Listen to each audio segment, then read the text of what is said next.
Land కొనే ముందు తీసుకోవాల్సిన జాగ్రత్తలు ఏంటి మేడం? ఫస్ట్ ఈజీ స్టెప్ చెప్పాలా, లీగల్ ఒపీనియన్ ఒక లాయర్ నుంచి తీసుకోవడం. దానివల్ల మీ లిటిగేషన్ అంతా అవాయిడ్ చేసిన వాళ్ళు అవుతారు. అంటే రీసెంట్గా ఒక సుప్రీంకోర్టు ఒక కేసు ఫైల్ అయింది. ఆ పర్సన్ లిటరలీ 16 years తిరిగిండు కోర్టు చుట్టూ, 16 ఏళ్ళు, అది కూడా 55 లక్షలు ఇచ్చి. అంటే ఒక అగ్రిమెంట్ ఆఫ్ సేల్ చేసుకున్నాడు. రిజిస్ట్రేషన్ అయ్యే కంటే ముందు తెలిసింది ఏంటంటే ఆ ప్రాపర్టీ మీద ఆల్రెడీ మార్గేజ్ ఉన్నదని. వెళ్ళి ఆ ఓనర్ని అడిగితే ఏముంది నీకు కట్టేస్తా అన్నాడు. కడతా అని చెప్పి కట్టనే లేదు.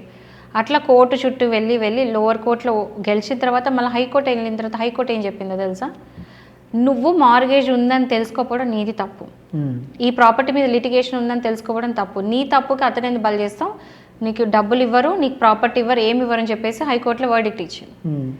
తర్వాత సుప్రీంకోర్టుకి వెళ్ళిన తర్వాత మాత్రం కేసు రివర్స్ చేసి ఇచ్చిన అమౌంట్కి ఇంట్రెస్ట్తో సహా తిరిగి ఇవ్వాలని చెప్పేసి ఓనర్కి ఇచ్చింది. ఓనర్ మీద జడ్జిమెంట్ ఇచ్చింది.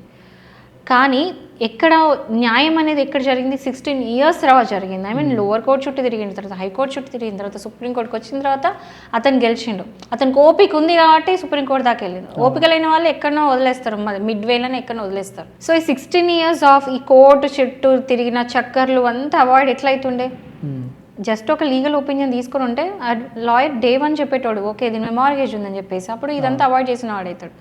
సో కోట్లు పెట్టి లక్షలు పెట్టి కొంటారు కానీ ఒక లీగల్ అడ్వైస్ తీసుకోవడానికి మాత్రం అందరూ ఆలోచించాలి యాక్చువల్గా. ఎగ్జాక్ట్లీ.